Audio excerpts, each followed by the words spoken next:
Cave diving is an extreme sport in which a diver visits water-filled caves. The equipment used varies depending on the circumstances, and ranges from breath-hold to surface supplied. But almost all cave diving is done using scuba equipment, are often in specialized configurations. Cave diving is generally considered to be a type of technical diving due to the lack of a free surface during large parts of the dive, and often involves decompression. In the United Kingdom it is an extension of the more common sport of caving, and in the United States an extension of the more common sport of scuba diving. Compared to caving and scuba diving, there are relatively few practitioners of cave diving. This is due in part to the specialized equipment and skill sets required, and in part because of the high potential risks, including decompression sickness and drowning. Despite these risks, water-filled caves attract scuba divers, cavers, and speleologists due to their often unexplored nature, and present divers with a technical diving challenge. Underwater caves have a wide range of physical features, and can contain fauna not found elsewhere. Hazards. Cave diving is one of the most challenging and potentially dangerous kinds of diving or caving and presents many hazards. Cave diving is a form of penetration diving, meaning that in an emergency a diver cannot swim vertically to the surface due to the cave's ceilings, and so must swim the entire way back out. The underwater navigation through the cave system may be difficult and exit routes may be at considerable distance, requiring the diver to have sufficient breathing gas to make the journey. The dive may also be deep, resulting in potential deep diving risks. Visibility can vary from nearly unlimited to low or non-existent, and can go from one extreme to the other in a single dive, while a less intensive kind of diving called cavern diving does not take divers beyond the reach of natural light. True cave diving can involve penetrations of many thousands of feet, well beyond the reach of sunlight. The level of darkness experienced creates an environment impossible to see in without an artificial form of light. Caves often contain sand, mud, clay, silt, or other sediment that can further reduce underwater visibility in seconds when stirred up. Caves can carry strong water currents. Most caves emerge on the surface as either springs or siphons. Springs have outflowing currents where water is coming up out of the earth and flowing out across the land's surface. Siphons have inflowing currents where, for example, an above-ground river is going underground. Some caves are complex and have some tunnels with outflowing currents, and other tunnels with inflowing currents. If currents are not properly managed, they can cause serious problems for the diver. Cave diving has been perceived as one of the more deadly sports in the world. This perception is arguable because the vast majority of divers who have lost their lives in caves have either not undergone specialized training or have had inadequate equipment for the environment. Cave divers have suggested that cave diving is in fact statistically much safer than recreational diving due to the much larger barriers imposed by experience, training, and equipment cost.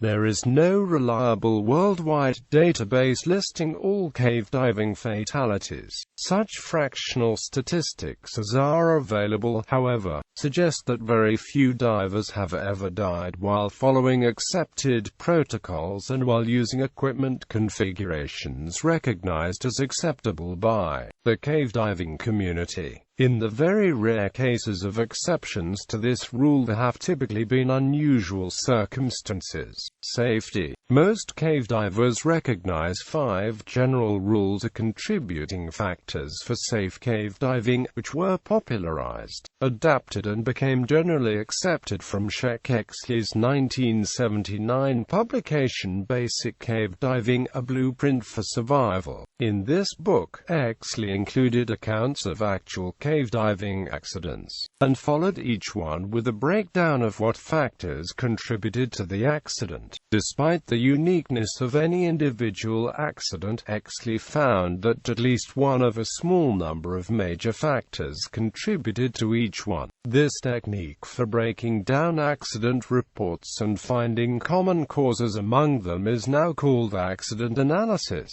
and is taught in introductory cave diving courses. Exley outlined a number of these resulting cave diving rules, but today these 5 are the most recognized. Training of safe cave diver does not intentionally exceed the boundaries of his/her training. Cave diving is normally taught in stages, each successive stage focusing on more complex aspects of cave diving. Furthermore, each stage of training is intended to be coupled with real-world experience before moving to a more advanced level. Accident analysis of recent cave diving fatalities has proven that academic training without sufficient real-world experience is not enough in the event of an underwater emergency. Only by slowly building experience can one remain calm enough to recall that training should a problem arise. An inexperienced diver is more likely to panic than an experienced diver when confronted with a similar situation. Guideline. A continuous guideline is maintained at all times between the leader of a dive team and a fixed point selected outside the cave entrance in open water. Often this line is tied off a second time as a backup directly inside the cavern zone. As the dive leader lays the guideline, he takes great care to ensure there is appropriate tension on the line, and that it does not go into line traps. Should a silt-out occur, divers can find the taut line and successfully follow it back to the cave entrance. Failure to use a continuous guideline to open water is cited as the most frequent cause of fatality among untrained, non-certified divers who venture into caves. Depth rules. Gas consumption and decompression obligation increase with depth, and it is critical that no cave diver exceeds the dive plan of the maximum operating depth of the gas mixture used. Also, the effects of nitrogen narcosis are more critical in a cave, even for a diver who has the same depth experience in open water. Cave divers are advised not to dive to excessive depth, and to keep in mind this effective difference between open water depth and cave depth. It should be noted that among fully trained cave divers' deaths, excessive depth is frequently cited as the cause. Air management. The most common protocol is the rule of thirds, in which 1/3 of the initial gas supply is used for ingress, 1/3 for egress, and 1/3 to support another team member in the case of an emergency. UK practices to adhere to the rule of thirds, but with an added emphasis on keeping depletion of the separate air systems balanced, so that the loss of a complete air system will still leave the diver with sufficient air to return safely. The rule of thirds makes no allowance for increased air consumption that the stress caused by the loss of an air system may induce. Dissimilar tank sizes among the divers are also not included by the rule of thirds, and a sufficient reserve should be calculated for each dive. UK practices to assume that each diver is completely independent. As in a typical UK sump, there is usually nothing that a buddy can do to assist a diver in trouble. Most UK cave divers dive solo. US sump divers follow a similar protocol. The rule of thirds was devised as an approach to diving Florida's caves. They typically have high outflow currents, which help to reduce air consumption when exiting. In a cave system with little outflow, it is mandatory to reserve more air than is provided by the rule of thirds. Lights. Each cave diver must have 3 independent sources of light. One is considered the primary and the other two are considered backup lights. Each light must have an expected burn time of at least the planned duration of the dive. If any one of the three light sources fail for one diver, the dive is called off and ended for all members of the dive team. Cave divers were taught to remember the 5 key components with the mnemonic, "The good divers always lie." In recent years, new contributing factors were considered after reviewing accidents involving solo diving, diving with incapable dive partners, video photography in caves, complex cave dives, and cave diving in large groups. With the establishment of technical diving, the usage of mixed gases, such as trimix for bottom gas, and nitrox and oxygen for decompression, reduces the margin for error. Accident analysis suggests that breathing the wrong gas at the wrong depth or not analyzing the breathing gas properly has led to cave diving accidents. Cave diving requires a variety of specialized techniques. Divers who do not correctly apply these techniques greatly increase the risk to the members of the team. The cave diving community works hard to educate the public on the risks they assume when they enter water-filled caves. Warning signs with the likenesses of the Grim Reaper have been placed just inside the openings of many popular caves in the US, and others have been placed in nearby parking lots and local dive shops. Many cave diving sites around the world contain basins, which are also popular open water diving sites. The management of these sites try to minimize the risk of untrained divers being tempted to venture inside the cave systems. With the support of the cave diving community, many of these sites enforce a no lights rule for divers who lack cave training. They may not carry any lights into the water with them. It is easy to venture into an underwater cave with a light and not realize how far away from the entrance one has swum. This rule is based on the theory that, without a light, divers will not venture beyond daylight. New available technology and diver experience are no longer matching the initial phase of local cave diving accident analysis.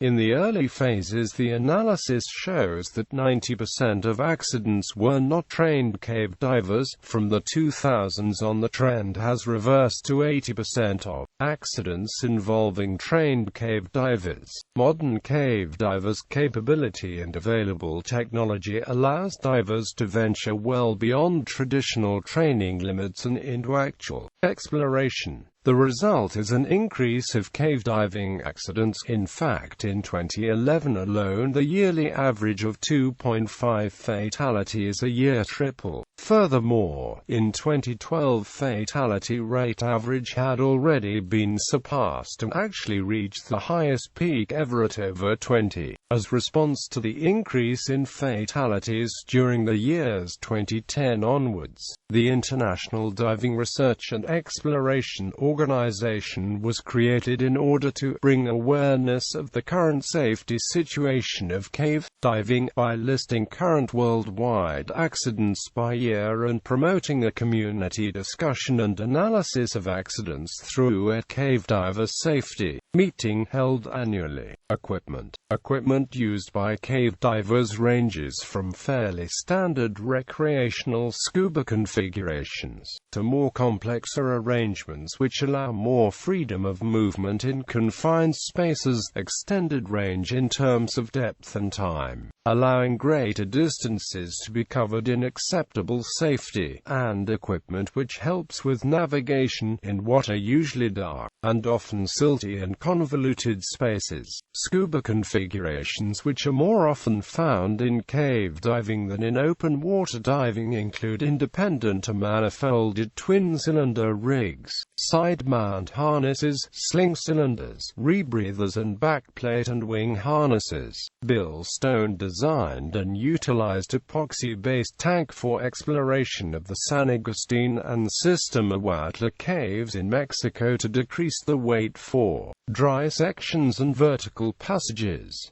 Stage cylinders are cylinders which are used to provide gas for a portion of the penetration. They may be deposited on the bottom at the guideline on preparation dives, to be picked up for use during the main dive, or may be carried by the divers and dropped off at the line during the penetration to be retrieved on the way out. One of the high-risk hazards of cave diving is getting lost in the cave. The use of guidelines is the standard mitigation for this risk. Guidelines may be permanent or laid and recovered during the dive, using cave reels to deploy and recover the line. Permanent branch lines may be laid with a gap between the start of the branch line and the nearest point on the main line. Gap spools with a relatively short line are commonly used to make the jump. Line arrows are used to point towards the nearest exit, and cookies are used to indicate use of a line by a team of divers. Silt screws are short lengths of rigid tube with one sharpened end and a notch slot at the other end to secure the line, which are pushed into the silted detritus of the cave floor as a place to tie off a guideline when no suitable natural tie-off points are available. Diver propulsion vehicles, or scooters, are sometimes used to extend the range by reducing the workload on the diver and allowing fast to travel in open sections of cave. Reliability of the diver propulsion vehicle is very important, as a failure could compromise the ability of the diver to exit the cave before running out of gas.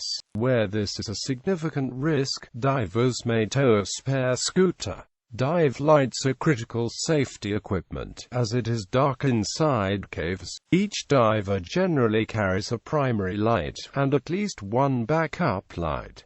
A minimum of 3 lights is recommended. The primary light should last the planned duration of the dive, as should the backup lights. Procedures. The procedures of cave diving have much in common with procedures used for other types of penetration diving. They differ from open water procedures mainly in the emphasis on navigation, gas management, and operating in confined spaces, as most cave diving is done in an environment where there is no free surface with breathable air allowing an above-water exit. It is critically important to be able to find the way out. This is ensured by the use of a continuous guideline between the dive team and outside of the cave. 2 basic types of guideline are used: permanent lines and temporary lines.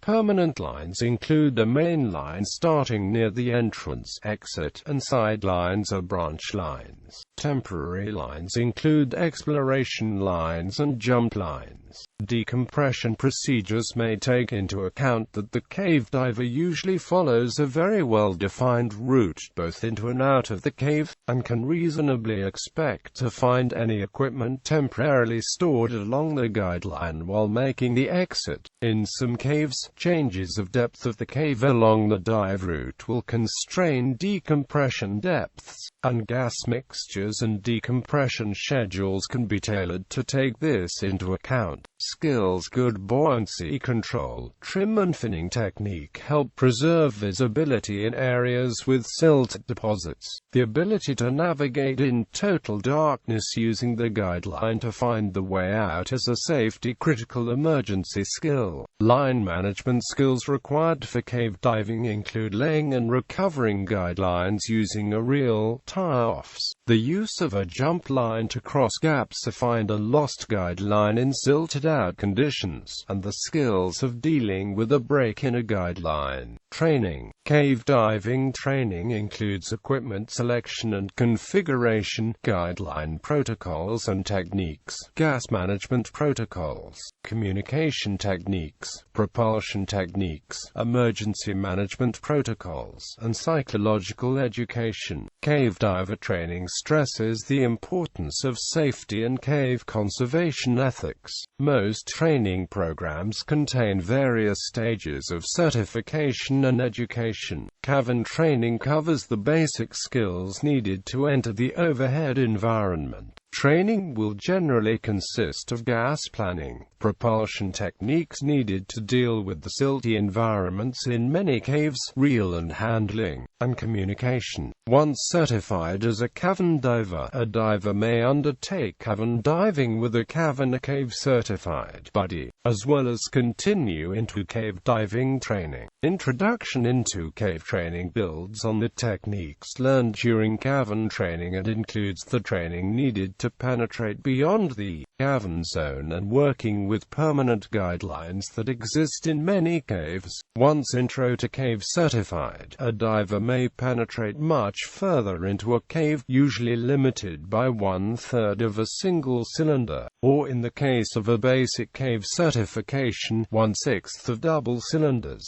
An intro cave diver is usually not certified to do complex navigation. Apprentice cave training serves as the transition from intro to full certification and includes the training needed to penetrate deep into caves, working from permanent guidelines as well as limited exposure to sidelines that exist in many caves. Training covers complex dive planning and decompression procedures used for longer dives. Once apprentice certified, a diver may penetrate much further into a cave, usually limited by 1/3 of double cylinders. An apprentice diver is also allowed to do a single jumper gap during the dive. An apprentice diver typically has 1 year to finish full cave and must repeat the apprentice stage. Full cave training serves as the final level of basic training and includes the training needed to penetrate deep into the cave, working from both permanent guidelines and sidelines, and may plan and complete complex dives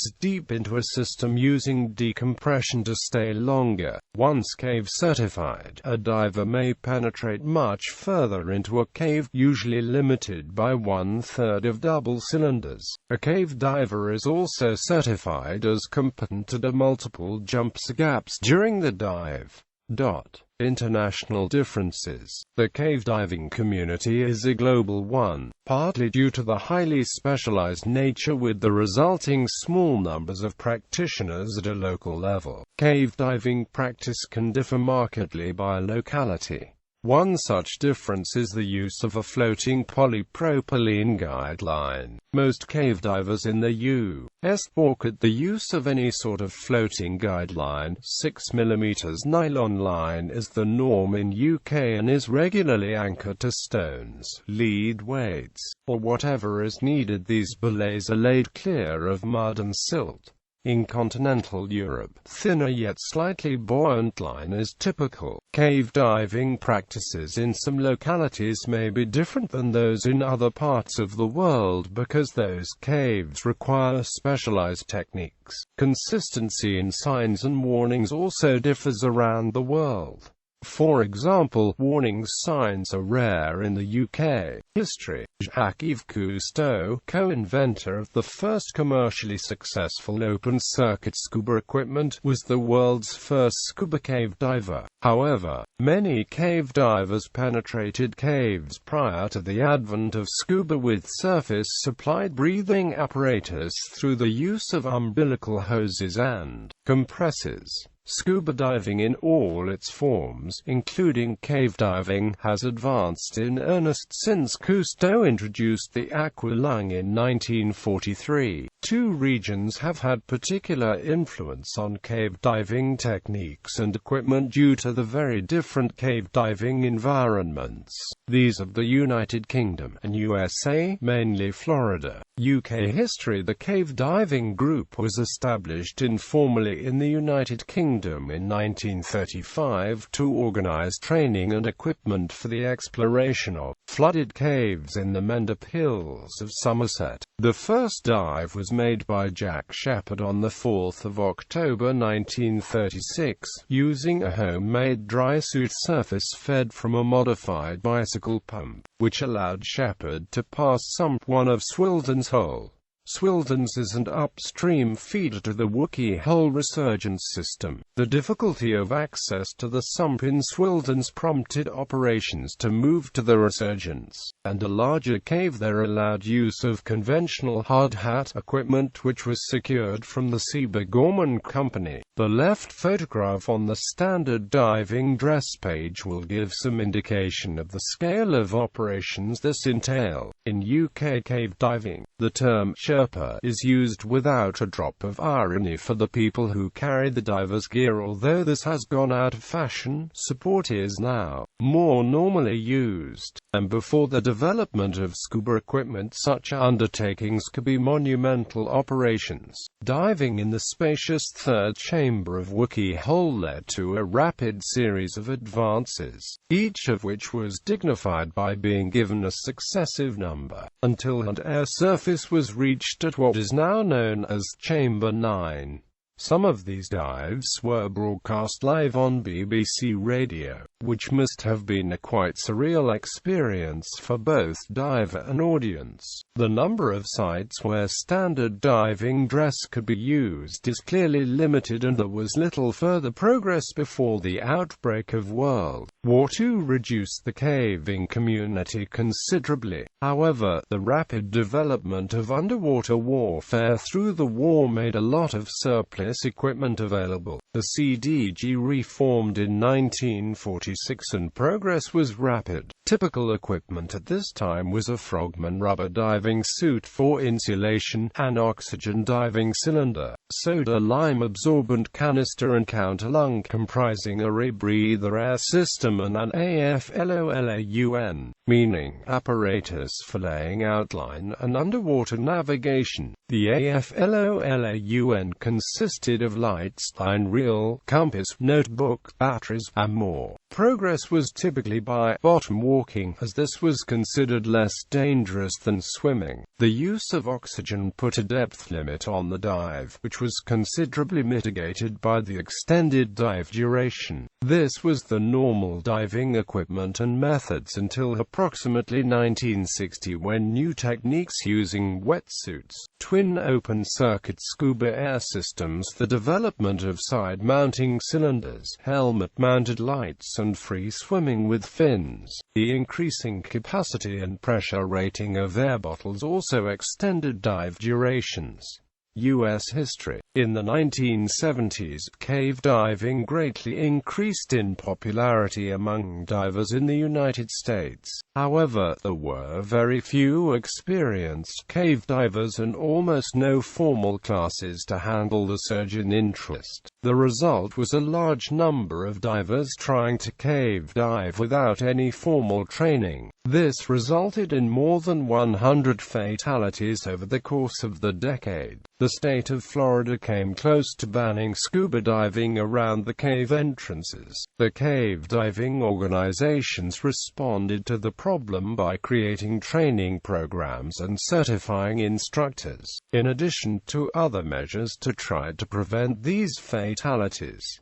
This included posting signs, adding no lights rules, and other enforcements. In the United States, Shek Exley was a pioneering cave diver who first explored many underwater cave systems in Florida, and many throughout the U.S. and the world. On February 6, 1974, Exley became the first chairman of the cave diving section of the National Speleological Society. Since the 1980s, cave diving education has greatly reduced diver fatalities, and it is now rare for an agency-trained diver to perish in an underwater cave. Also, in the 1980s, refinements were made to the equipment used for cave diving, most importantly better lights with smaller batteries. In the 1990s, cave diving equipment configurations became more standardized due mostly to the adaptation and popularization of the Hogarthian rig, developed by several North Florida cave divers, named in honor of William Hogarth, Maine, which promotes equipment choices that keep it simple and streamlined. Today, the cave community is most focused on training, exploration, public awareness,